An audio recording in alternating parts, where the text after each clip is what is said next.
So I'm going to be talking about investing in real estate, and I want to start off with the fundamentals here, and go over what the foundation and the basics of investing in real estate are. And then one of my next upcoming webinars, we'll talk a little bit more about strategies and going into the specifics of how to invest in real estate using some more complex strategies.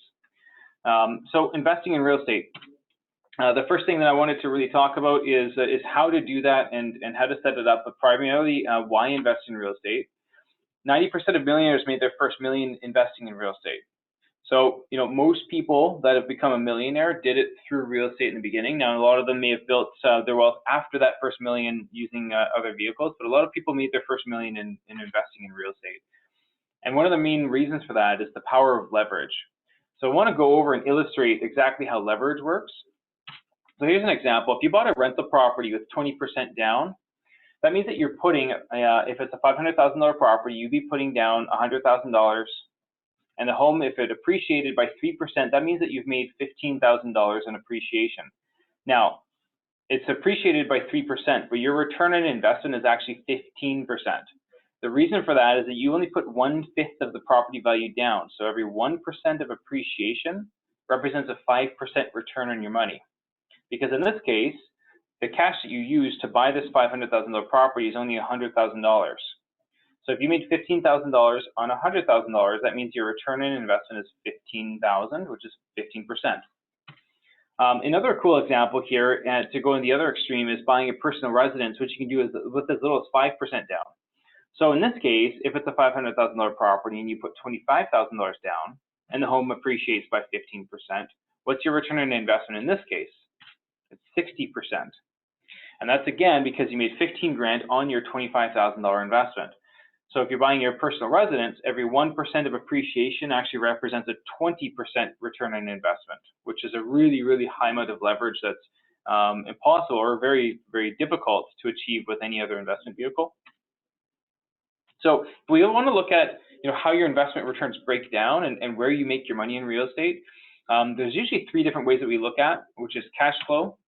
And in general, with 20% down payment, you're usually looking at about 1 to 4% positive cash flow per year. So the return on investment from cash flow is not a significant part of your overall return on investment. There's the appreciation factor, which if we assume a 3% annual appreciation rate, then you'd be getting about a 15% annual return on your investment from appreciation. And then there's the mortgage paydown. So the mortgage paydown is the one that most people forget about or don't think about.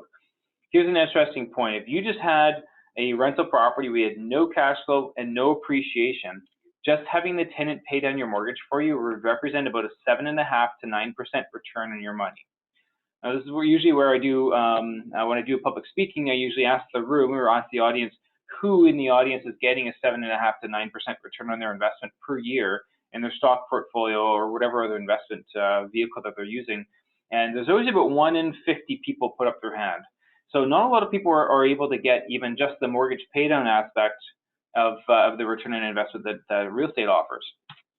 If you add them all up together, it's an astonishing 24 to 27% return on investment, which seems really, really high. But if you add up the appreciation and the mortgage paydown and a little bit of cash flow sprinkled on top, then it's not that unrealistic. So how do you make the money and how is it broken down? The cash flow is only about 9% of your overall return. The mortgage paydown is about 1/3, so that's about 1/3 of your overall return on investment per year. And appreciation is about 58% of your return on investment per year. So a lot of your return on investment is coming from the appreciation. Now, of course, if you're coming around to the idea of, yes, I want to invest in real estate, but I don't understand how, let's break it down step by step. And the first thing is you have to start to plan and figure out, what is the game plan? How do you build a real estate portfolio? That's where we can really help, and that's where we come in to help set up things and establish a game plan that will work for you moving forward. Generally speaking, the first step for most of our clients is to get a home equity line of credit or to increase that on their personal residence. So I'll show you an illustration here that talks about how a home equity line of credit works on a $500,000 property. So if you had a $500,000 property and you leveraged up to 80% of the value, which is the maximum you could get for one of these HELOC products, If you had a personal mortgage of $400,000, which is the light green on the left, as you pay down your mortgage, your line of credit limit, which is the dark green portion, will slowly increase. Over time, as you pay down your mortgage, your line of credit limit will slowly increase, and this money is what you use to invest in real estate. So what you end up doing is you actually say, okay, now maybe you've paid down your personal mortgage down to $100,000, and so now your line of credit has a $300,000 limit. So now what you do is you say, okay, I'm going to buy a rental property, and my down payment for that rental property might be $100,000. So you take it off of the line of credit and invest that. And let's say that you buy a second property. Now you take another chunk off, and again, and now you have a mortgage that has multiple components inside of it, which is very important because it's easy to track tax-wise how much money you owe on each portion. So when you go to the accountant each year, whenever you borrow money to invest, the interest portion of the payments is tax deductible. So whenever you borrow money to invest, the interest portion of the payments is tax deductible. So the mortgage on the rental property, that mortgage, the interest portion is tax deductible. But also if you borrowed the down payment from your line of credit on your property, that money is also tax deductible. We've had clients who had cash and they were wanting to use their cash to use for down payment. But we showed them that if they took that cash, made a lump sum on their mortgage, paid it down, and then re-borrowed that same money back out on their home equity line of credit and use that to invest in real estate, and then they'd be able to create a tax deduction on the money that they were planning on using. And for a lot of our clients, that could be $700, $800 a year or more in tax savings over a 25 or 30-year period, which really adds up. So it's really important to understand the tax side of things. I'm not an accountant. I will always tell people to make sure you speak with your accountant and make sure that you're covered. But the general rule of thumb is that if you're borrowing money to invest, the interest portion of the payments is tax deductible. So a couple of tips when you're doing this and going through this process. First of all, when you go through and you set up a home equity line of credit, you want to get the longest amortization possible, which is typically 30 years. The reason that you want to do this is that the lower the payment on your personal residence, the more money you will qualify for to buy rental properties. And I'll get into how you qualify for rental properties and what some of the metrics the lenders look at are in a little bit. But the key is the lower the amortization, or the longer the amortization, the lower the payment, and the more you'll qualify for in the future. You also want to be able to pay off all of your debts. It's a very important key to be able to eliminate your debts that you have. Main reason for this is that in general, debts you have like unsecured credit cards, lines of credit, vehicle payments, they have a much higher payment per dollar borrowed. So let me give you an example. A typical car payment may be $500 a month, and the amount owing on that car payment may be only $20,000. If you look at a mortgage, you could borrow about $100,000 in the mortgage with a similar payment of about $500 per month. And so when you look at it, if you borrowed 100 grand and paid off a bunch of debt with that, you'd probably increase your borrowing power significantly. So we often will look at consolidation when we do these home equity lines of credit and set these up, get a longer amortization, pay off the debts, and that improves your debt service ratio considerably. We always advise to get access to as much capital as possible. It's very important to have access to capital, and going through the mortgage process, let's be honest, it's not very, it's not the most fun process. Gathering up documentation and going through this to get access to money to invest. What you want to do ideally is just do this once, get access to the capital, and then you use that money to invest. If you just get a small line of credit and then you use all of those funds, you're gonna have to go back and refinance later, which isn't the best use of your time. We also want to make sure that you separate the personal and investment debts for tax purposes. So going back to the previous slide where it was separated and segmented in different segments, it's important to separate it because then when you go to the accountant every year, you can say this money was borrowed for personal purposes, this is not tax deductible, and this money was borrowed for investment purposes and it is tax deductible. Another important key is to make sure that you get this line of credit before you buy rentals. And I'll go into a little bit more detail again about how rental properties qualify, but the reality of the situation is that every rental property in your portfolio is a net negative, not a net positive when it comes to your qualifications. So keep that in mind when you're looking at at trying to get one of these set up. If you try to do this when you have a number of rental properties later on, it can be quite challenging to qualify. So let's talk about qualifying for rentals. I want to go into how the lenders treat income. So first of all, let's talk about the good old days, because man, they were good. Qualifying before 2008, if you had a policy, you could basically get a mortgage. Times were good. It was very, very easy to qualify for a mortgage. Things have changed now. It's a little bit more challenging, a little bit more difficult to get a mortgage. This is a little bit more like what it looks like in our office, with a lot of paperwork and the amount of paperwork that we need per file is about four times more than when I started in the industry almost 13 years ago. So yeah, things have definitely changed. It's a little more challenging. Here's how lenders look at qualifying somebody with when there's rental income involved. So let's say that there's $1,000 a month in rental income to make the numbers easy. Most banks use something called a 50% add to income method. What that means is that they're going to take 50% of the rent, add it to your income. They only want to use 40% of your income for debt servicing. So they always use about 40, maybe max 44% of your income. So if we take that $500, so 50% of 1,000 is 500, take 40% of the 500, that means that only $200 is actually used towards helping you qualify for a mortgage. Now, there are some lenders that use an offset. Typically, these are credit unions or a few other non-bank lenders that we deal with. What this means is that an offset means they'll take 80% of the income of the property and they'll use that to offset all of the expenses. The leftover is a liability or income. So in this case, technically $800 is being used. It's a lot more than the add to income method.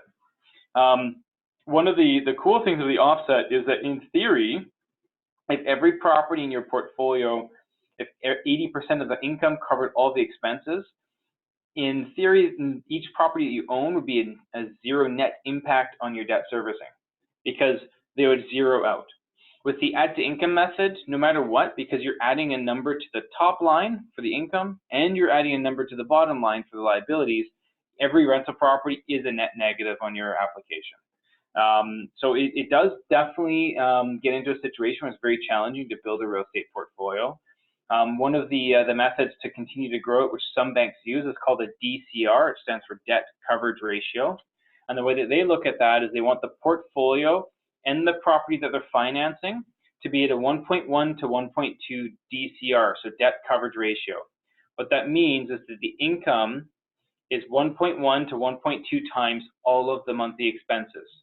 So they are using all of the income, but it must be a surplus, and the lender does use certain ratios or numbers. So they'll use a higher vacancy than let's say the vacancy in downtown Vancouver. They'll use the different figures and numbers to determine this, and that's where things can be a little bit different.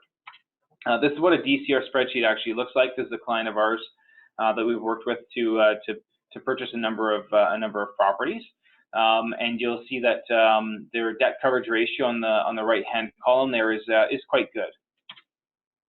Now, there's quite a few hurdles for financing.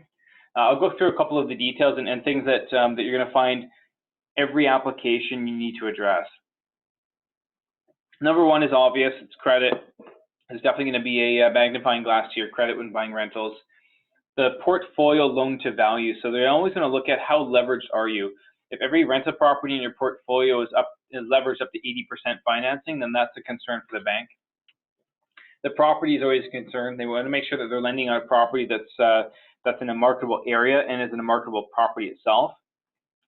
Income, of course, that's probably the number one thing that banks look at when determining whether you can get qualified on a rental property. Assets. A lot of banks do need to see that you have a certain amount in liquid assets. This number does vary quite a bit. A really general rule of thumb is that you need about 30 to 50 grand per property that you own in liquid assets. It's a good rule of thumb to aim for. Down payment, of course, they're always looking for down payment. The minimum in Canada to purchase a rental property is 20% down. Some lenders do require a higher minimum. Some lenders do require 25% down or 35% down, depending on certain programs. But for the most part, the majority of lenders are okay with a 20% down payment for a rental property. The portfolio debt coverage ratio, so that the previous slide that talked about the income versus the expenses, they're always looking for that 1.1 or 1.2 debt coverage ratio. And this is an item that we get that comes back quite a bit is the reliance on rental income. And this is a common reason that a bank will decline a financing application, is that, sorry, the borrower is relying too much on the rental income coming in order to afford their payments. And so we do find that that's a bit of a struggle and a challenge sometimes, especially with low-income earners that are really relying on the rent coming in order to make all of their payments. So what we're finding is there's a bit of a struggle, the bank versus our borrower, trying to figure out, okay, I want to be approved, and the banks are pulling back. And it's not actually really the banks necessarily that are pulling back, it's actually the government. They're trying to ensure that people are qualifying based on their income. And there's also the new stress test, which means that you're qualifying at a rate that's 2% higher than your actual interest rate. So we find that that's a definite issue. What we do find is that now our borrowers are not qualified, and the broker's left trying to find a new solution. So one of the solutions that we found is commercial lending. Commercial lending it's different. Essentially, commercial lending is using that DCR, that debt coverage ratio, to determine what you qualify for, and it's based off of the property itself, less so you as an individual. I did do a commercial lending webinar, so I won't go into too much detail about commercial lending and how that works, but if you'd like more information on commercial lending, just let us know, and we'll direct you to our YouTube channel with that information. So what is commercial? It's 5+ units residential, anything that's retail space, industrial, and development. That would be what would entail commercial. The other thing that would really help, and we've been finding that as brokers it's been helpful, is that we are spreading out the relationships. So ensuring that we don't put all of our eggs in one basket and use the same bank to get financing. Every lender is doing very different things, and so 10 years ago, you might be that green circle in the middle here where you could qualify with every bank. But now every bank's doing very different styles of business, and a lot of our clients are stuck in the middle, not qualifying for anything. I do want to address a little bit the topics that are coming up in my upcoming webinar. I'll be talking about a few different strategies. I'll be touching a little bit more on commercial financing and some of the strategies that we see there. I'm also going to be talking about flips and flips to yourself. That's when you, instead of flipping and actually selling it, you do renovations and then you refinance it and pull the equity back out. I'll be talking about buying in a personal name versus a company name. There's a lot of different strategies that revolve around that, and when you should incorporate and when you should do this in a personal name. I'll talk about the rent-to-own strategy, which is a really cool way of building a real estate portfolio. And also touch on how to build a cash flow analysis and actually give you a couple of examples of how I review properties and some of the things that I do to quickly analyze a potential real estate acquisition. So at the end of the day, our focus is to help bridge the gap between where you are now and reaching your goals, reaching those end goals of where you want to be in 5 or 10 years. We offer a lot of services. We offer residential financing, for anybody who's just buying their own residence. That could be yourselves, it could be your children, other family, friends. Investment properties. We work with a lot of investors to help create a real estate game plan and a portfolio. Where you're at now, where you want to be in 5 or 10 years, and how to build that. We do commercial lending. That's about 35% of our overall business. And we also do private lending, which I did a webinar on a couple of weeks ago, just to educate people on how to invest in real estate without being a homeowner. You could actually be a lender and lend money in real estate and earn anywhere from 6 to 12% returns by being a lender, which is kind of neat. So if you, again, want to learn more about that, you can reach out to us and we can point you in the right direction on that webinar.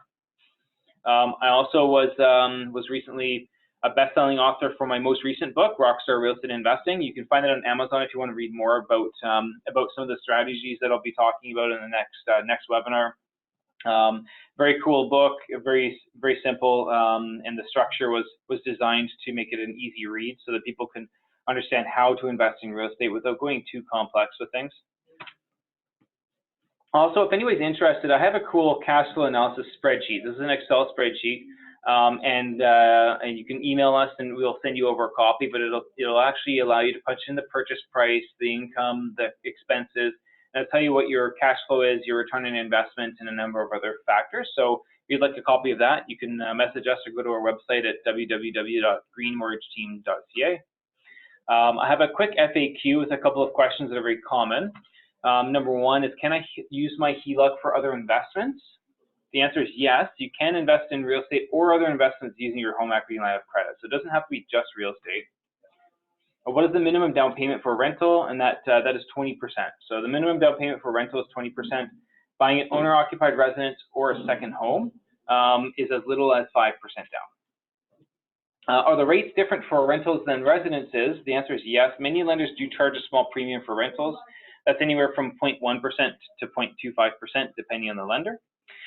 At this point, I'll open up for questions if anybody has any questions and wants to dive a little bit deeper into things. And I'll leave it open for a couple of minutes here. And if we don't have any questions, then what I'll do is if you have any questions later on, you can always email us at info@greenmortgageteam.ca or give us a call at 604-229-5515. So I'll leave it open for a minute or so here and just see if anybody has any questions that weren't answered in the webinar.